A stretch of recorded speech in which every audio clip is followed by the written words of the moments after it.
Recording by Mahadeva studio Bettiah.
काश खुश हो कबू तू हमरा जिंदगी के लूट के हम जियहतानी कसहूं ऐसा नाम घुट घुट के। काश खुश हो कबू तू हमरा जिंदगी के लूट के। Music by Aman Rock, mix by Aditya Anmol.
काश खुश हो कबू तू हमरा जिंदगी के लूट के।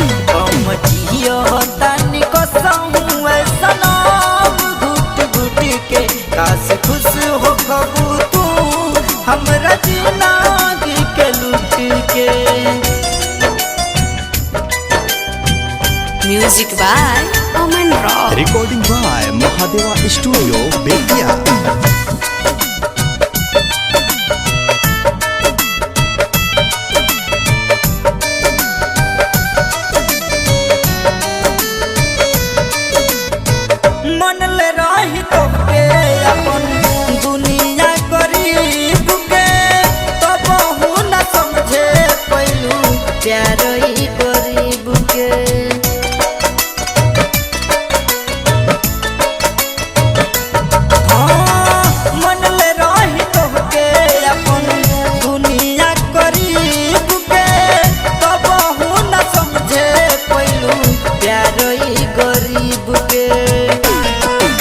संदीप रवि के सनम